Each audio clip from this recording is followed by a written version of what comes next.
Want to create your very first iOS app, but not sure where to start? Well, you're in the right place. Let's get started.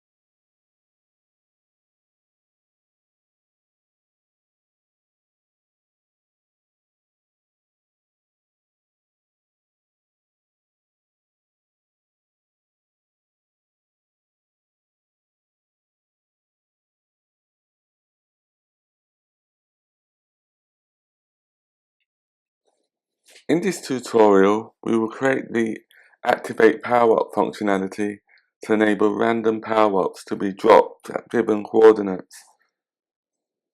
We'll implement this function after lines 328. Just type in private func activate power up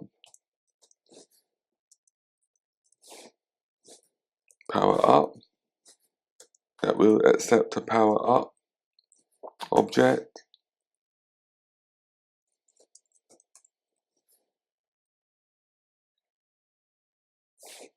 Next thing we need to do is to create a switch statement to handle different types of power ups.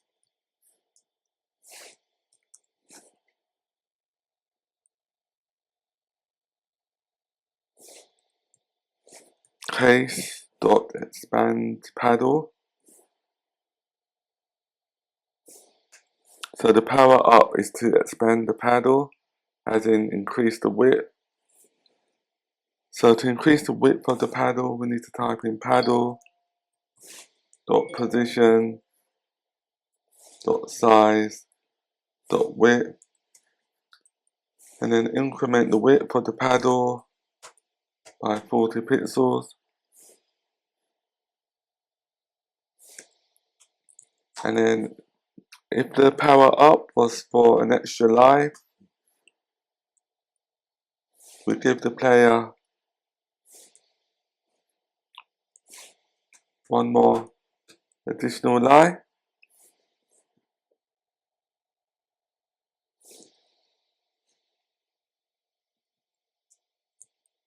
If the power up was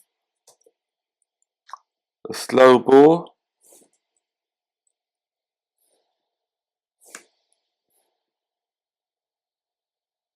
then we loop through all of the balls in the array.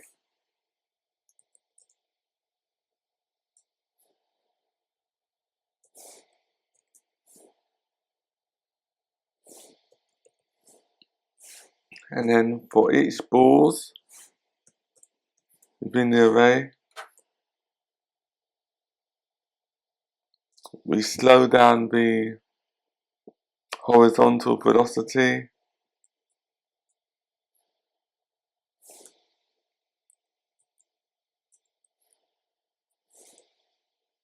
of the width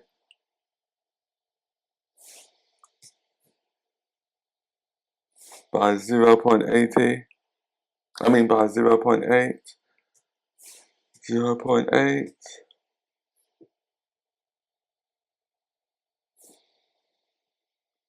and then we do the same thing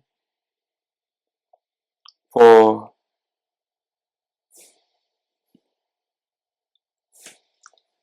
the vertical velocity. We slow it down by the height by 0.8.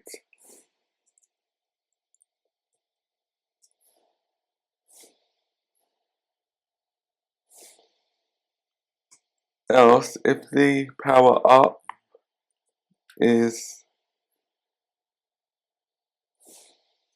an extra ball,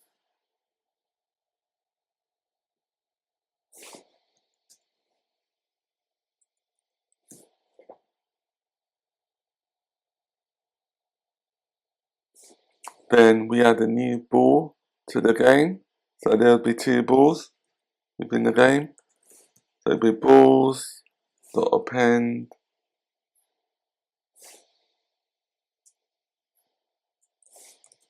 ball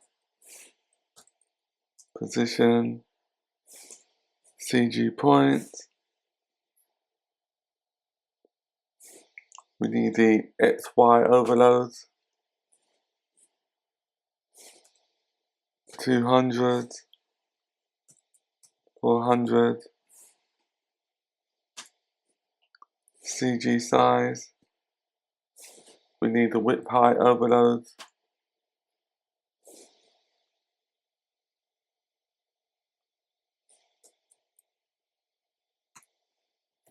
Four, and for the height, -4.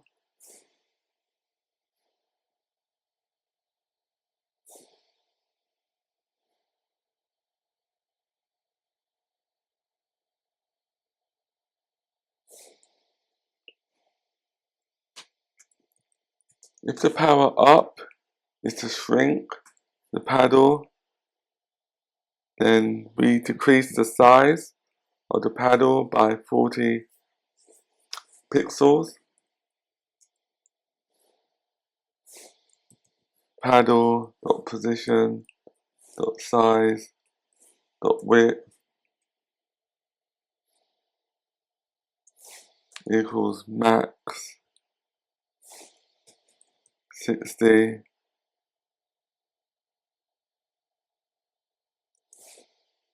paddle position dot size dot width -40.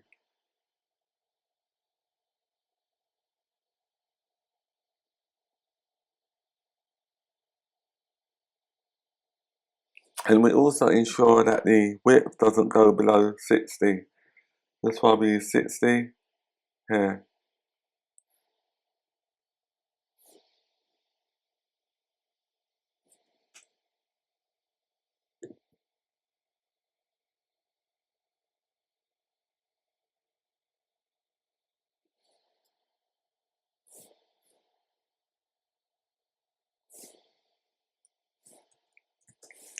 If the power up is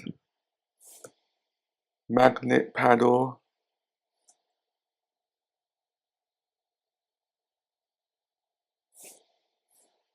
then we just set magnet active equals true.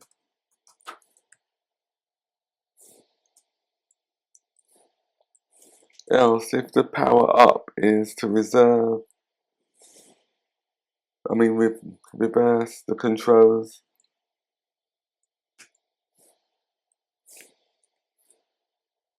then we just reverse the controls by setting it to true.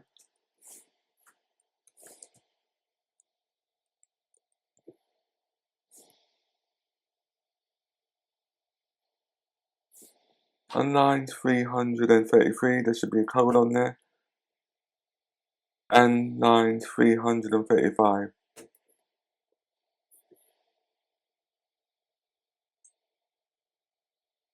I'll just compile it.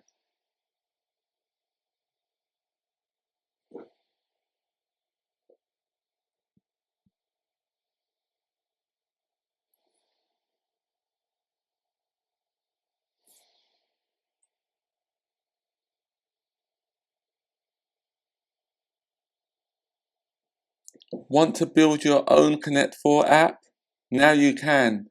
Download the free source code and start building today. The link is in the description below. Set up a Patreon to help upgrade my equipment. I'm aiming for a new MacBook Pro, which costs £4,000, to improve video editing. and audio quality for better tutorials. If you'd like to support, the link is in the description. Thank you so much. The next function we need to add is to check if the level has been completed. So if the level has been completed, we need to increment the level by 1 so that the game goes on to the next level.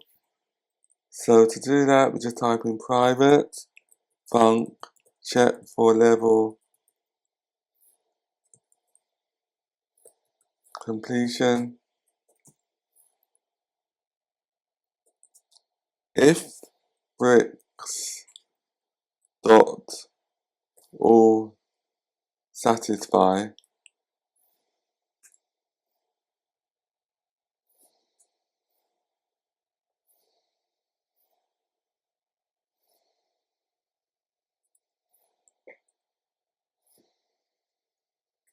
$% dot is hit.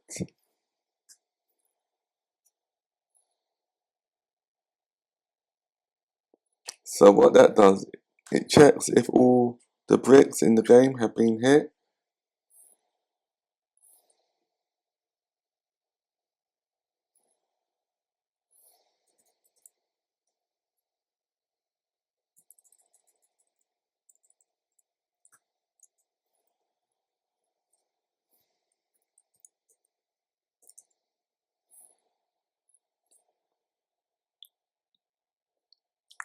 If all the bricks in the game have been hit, have been destroyed, that means the level has been completed. So we increment the level by 1.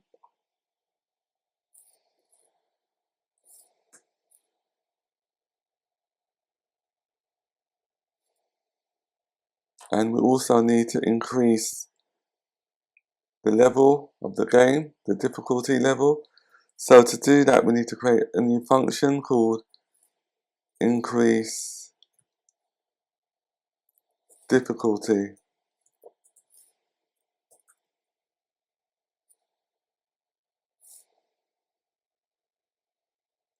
We'll add that function tomorrow. And then another function that we also need to call is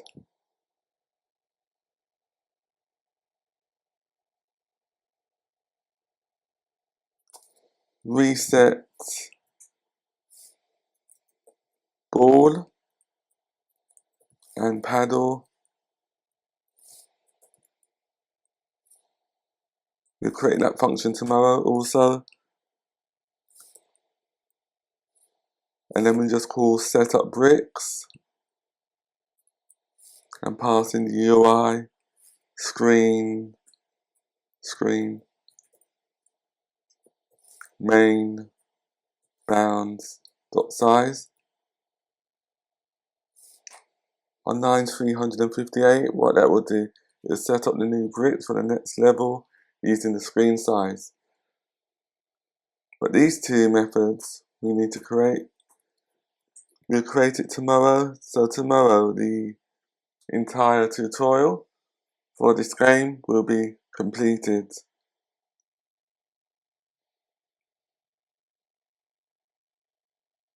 Just going to check to see if we need to call any other functions that we added in the previous tutorial. So on lines 273, check for level completion.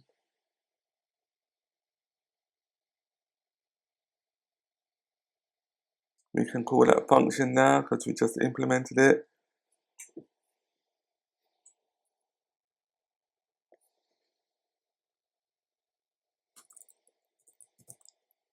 Check for level completion.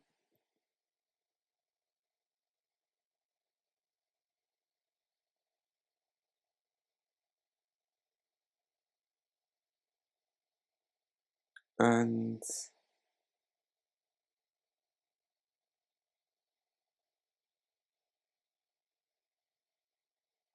on lines 167, we can uncomment update game So that's now a function, update game.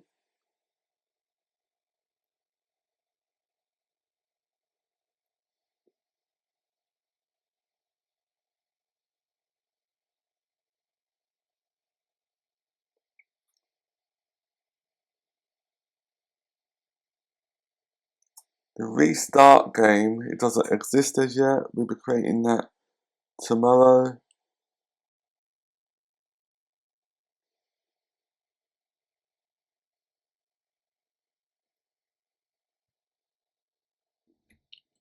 Thank you for joining us.